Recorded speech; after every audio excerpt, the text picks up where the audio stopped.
Sorry, this is TMI. I don't know, I'm a little disappointed in myself for this. Any update on the poop bathroom? Do you still love it? I don't know if I ever loved it. I've just been like holding back on all of that for a very long time over here.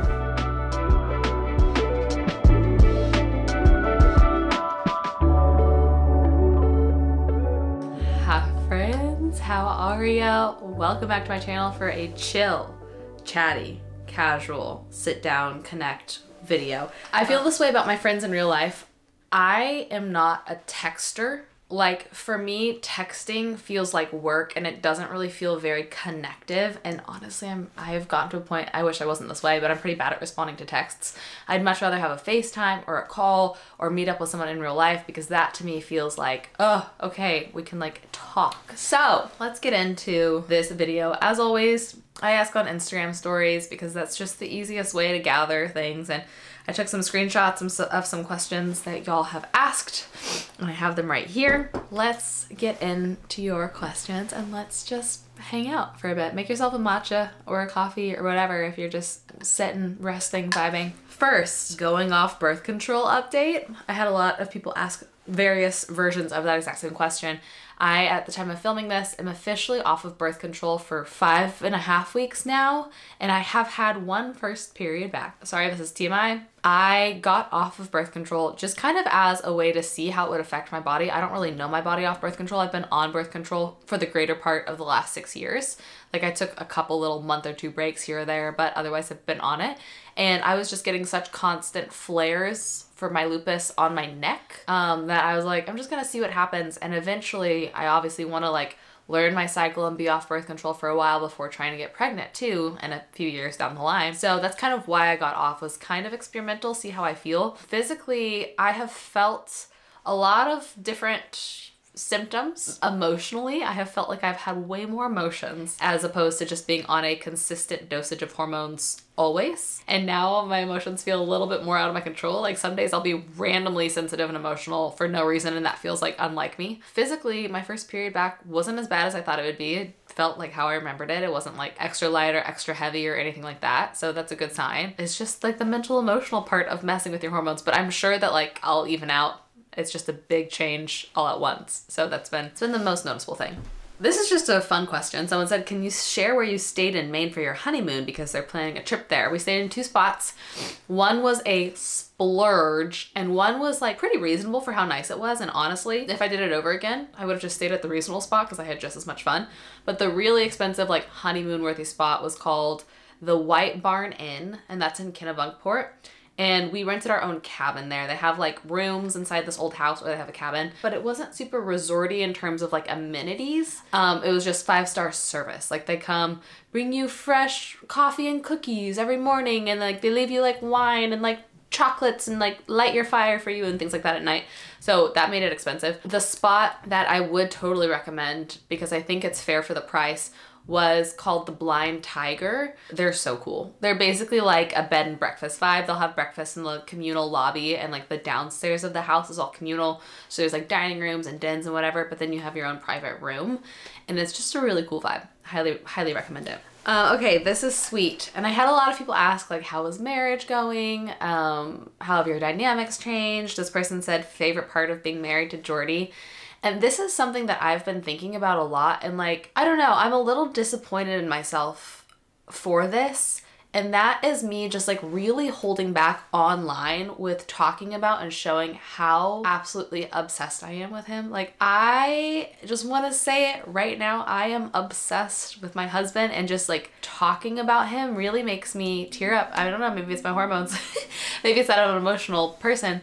But I feel like the longer I've lived online, the more I've kind of craved privacy in some sense about more of the other people in my life. Like, I'm okay to overshare about me, but when it comes to like my family or my relationship, I've kind of craved privacy because it's so sacred and special to me, and it's mine. And like, honestly, hearing people's opinions about the people in my life like hurt me more than like hearing opinions about myself. So I think I've really hindered how I talk about marriage and Jordy and this relationship online, because I have wanted to keep it for myself, and honestly also because I know that sometimes it can be like cringy when people are obsessed with their boyfriends or whatever, but I'm like, he's my husband now. I feel like I'm allowed to be obsessed with him. I really love that he is unapologetically himself, and I say that all the time. Like, he is so unapologetically himself. He absolutely does not care if anybody thinks he's weird or quirky or gross or anything. He's like, I'm me, and he's just confident in who he is. Also, he's great at communication, and he's great at boundaries, and he's like, on our behalf, he'll tell someone straight up, like if I'm like, I don't really want to hang out with anybody today, and somebody asks us to hang out, I'll be like, okay, yeah, I guess we can do it. And he's totally fine to say, hey, we've decided as a family tonight that we really need a night in, so let's check in next week. Like, he's just so good at having healthy boundaries and like kind of also voicing what I wish I could voice on my behalf. Like, every single morning when he wakes up, he looks over at me and he says, good morning, I can't believe I'm married to you. I can't believe I'm married to you. I love you so much. And he starts off every single morning with like that type of energy and attitude.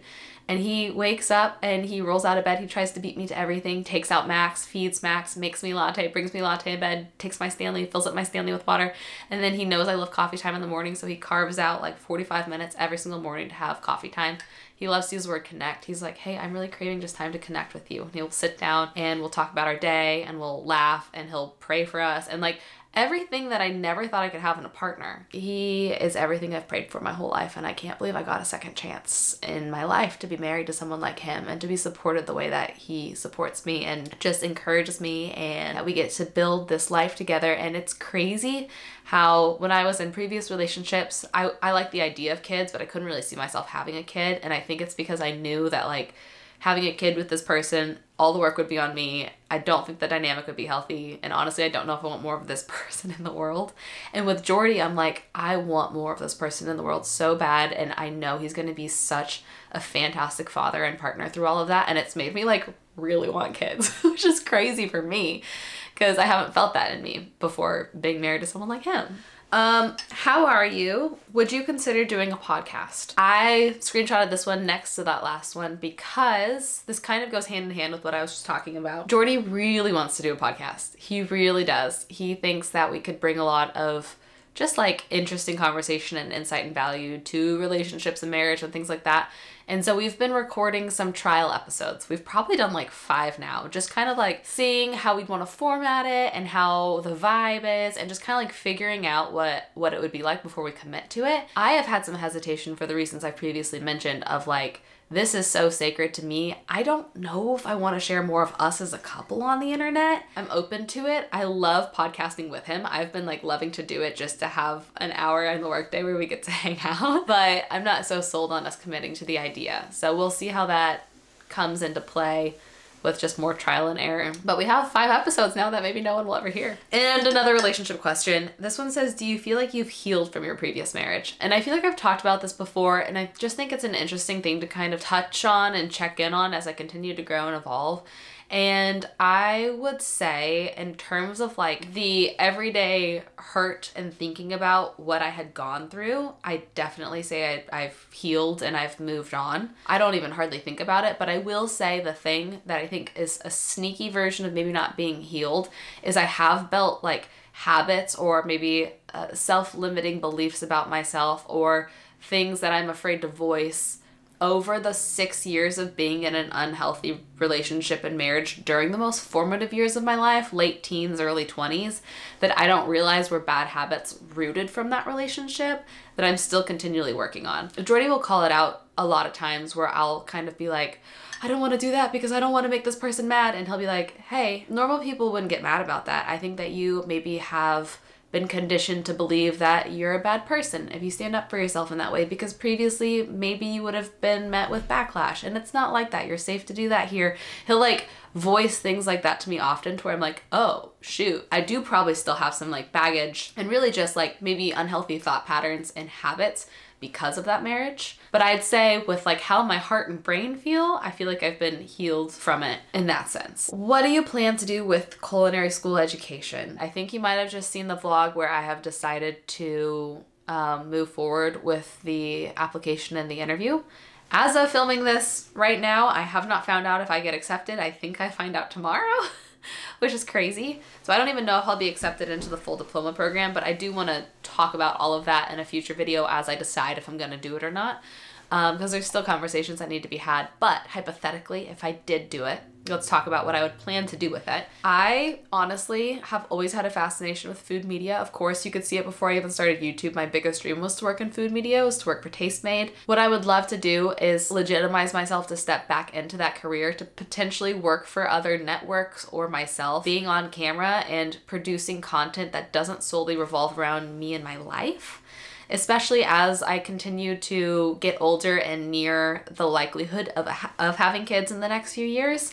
I love creating content. I love it so much. I love being on the internet. I love just all that goes into the creative side of media and hosting with my background as an actor, all those sorts of things.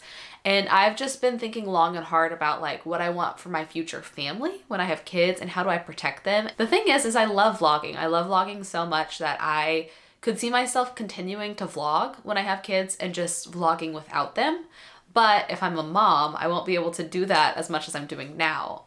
So what I would really like to do down the line is be able to work with other food media networks, whatever that looks like, but also produce content of my own that I feel really confident in, that I feel like I've had schooling, I've had training. I'm not like teaching dangerous skills to people on the internet of like, yeah, you could just drop this into hot oil and you might start a kitchen fire, but it might be okay. You know, I want to feel like I have done my due diligence of learning as much proper technique as I can before dabbling in that side of content creation. So many people just put things on the internet and don't know what they're talking about. And I've done that plenty of times. Safely, ethically, all those sorts of things. Would love to just have knowledge. Okay, I thought that this was an interesting comment, and I don't know, I just want to read it and give my thoughts. But this person said, have you noticed a more negative trend against you in the comments? I'm seeing so many now with like a sad face. Honestly, like I haven't, but I've also not been looking for it as much lately, if that makes sense. I've just kind of been trying to live a little bit more in reality. And I wanted to talk on this a little bit because when you share your life online, you go through seasons of like getting more positive feedback and then more negative feedback. And like, I've learned that that's kind of seasonal and cyclical. And then I also go through seasons of like really caring about that a lot. And then like kind of having a healthy relationship with that. And that's kind of seasonal and cyclical. A couple things I've realized is one, I've realized through therapy and through conversations with people that I would consider myself a very confident person in real life. Who I am in my relationships and my friendships and my family and everything in real life. And I'm proud of how I try to be. And then what's interesting is like, I actually really struggle with confidence when I share things on the internet. And I think it's because I never know how it's going to be perceived within the limited context of what I'm sharing. And it's really hard for the internet to not feel like reality because so much of our world is now virtual. And so in that sense, I've been like, well, this feels like reality and I don't feel confident with who I am here. But just reminding myself that no, my real life, day-to-day life is reality. And I do feel confident with myself here has really helped me kind of reframe things. Also, there's a verse that I've just been kind of like meditating on, thinking on. It's a cliche verse. If you're a Christian, you've heard it a lot. It's Philippians 4:8, but it says, fix your thoughts on what is true and honorable and right and pure and lovely and admirable. Think about things that are excellent and worthy of praise. And this verse alone, I think, has really helped me, at least recently, depending on the hormones, recontextualize what it means to receive positive or negative things from people. I'm like, God literally tells us to like focus on the good.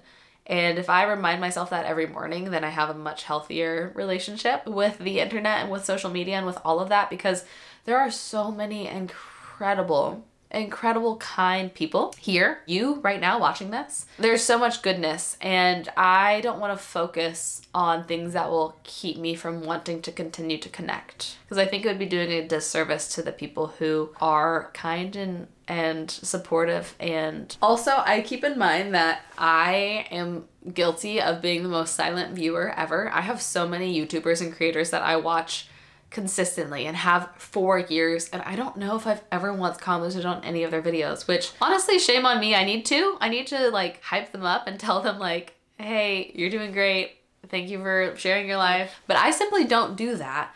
And so I also know that there's so many silent people that maybe have positive or negative thoughts, and that's totally fine, or maybe a mix of both. And that's just called being human. And so comment section is a very, very small percentage of the people in this community. I do also lastly want to say, if you ever see me out and about on the streets, please say hey. It makes my day so much, and it helps me really conceptualize the type of people on the other end of this screen that you're on right now. And every single time I've met someone in real life, I'm like, wow, we could genuinely be best friends. It means a lot to me to put faces to this weird number of subscribers or views or whatever that like brands care about and management cares about. And like those things don't actually matter to me. What matters to me is the person. And I love getting to meet people in real life, and everybody's so cool and sweet, and I've just loved that. Okay, I'm gonna try to rapid fire through a few more because my battery is flashing at me. 1, do we get to see the full wedding video? I think I mentioned the package that we bought for our videographer came with a full-length film, like 20 to 30 minutes, and it was supposed to take 10 to 15 weeks, and we're now at the later part of that timeline. So I actually checked in with them earlier this week with like, hey, is there any update on the timeline for the full film? I haven't heard back yet, so we'll see. But when that comes, would y'all like to see the full wedding film? I know I've already posted like the highlight film, and then there's a Super 8 film that I posted as like a bonus Friday thing. So let me know if you'd like that. I mean, I haven't seen it, but I'm sure it's gonna be sweet, and I would love to share it. When is the start of the parents' mini house remodel? Someone says, the little guest house in the back. We are in the process of figuring a lot of that out. I know that I had mentioned that we're going through some things with the house. I've been kind of vague about it, only because I don't really know what I can say yet, but I do think I can say that we are hoping to start the building process in the fall. We have just decided to rebuild from scratch, which is awesome because we're making a structure twice the size. We're gonna do a whole like 1 bed, 1 bath, separate from a living kitchen space with a full kitchen, and literally it's gonna be twice the size of what is back there right now. So that's gonna be great. We'll see how construction goes. We'll see how timeline goes. We'll see how the exact expense goes once we get all the plans finalized and everything, and that will determine timeline and things of the sort. So how has your style evolved since moving to Oceanside? It's funny because I would consider my style like feminine, Parisian-ish. Since moving to Oceanside, just the practicality of going to the beach so many days a week. You want to be in like comfortable, stretchy beach clothes. You want to be in shoes, sandals you can kick off easy to like go walk in the sand.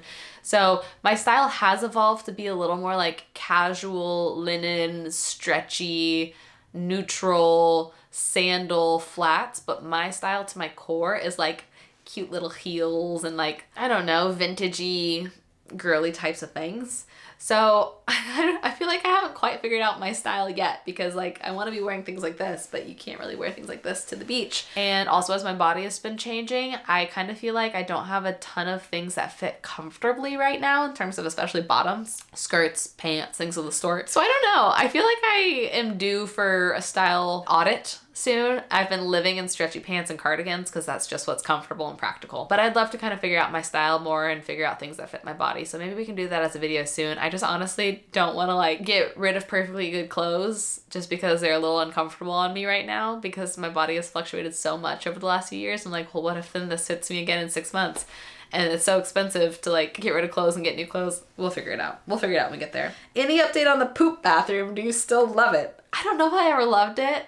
I'm okay with it, but I eventually would like to continue playing with that room and figuring out a color for in there. I actually really want to do a video where I have a designer help me kind of make a plan for the primary bed bath, because I have been struggling, and then basically do what they tell me to. Because I think that'd be a fun video, just kind of saving up for it, one house thing at a time. Last but not least, do you ever use your pool? We hot tub probably 3-4 nights a week, which is hilarious. I've been in the pool once when we accidentally heated the pool. It has just been so cold. But this summer, I think it'll get warm enough to use the pool. Jordy, on the other hand, loves cold water and literally gets in the pool every single day. That's not a joke. Every single day in the middle of the day, he'll be like, pool break, and he'll just rip off his shirt and jump in the pool and then get right back out and put back on his clothes and go back to work. I love the hot tub because I run cold all the time. Anyways, those are the questions I screenshotted. I thought it would be about a 30-minute video with that many questions. But thanks for hanging as I just like sit and chat and have matcha with y'all and talk about whatever you want to talk about. And like I said, to me this feels like a FaceTime with you as opposed to just texting you. And I'm not good at texting. Thank you for spending a bit of my Sunday with me, your Monday. I hope you have the best rest of your day, and I'll see you in a video very soon.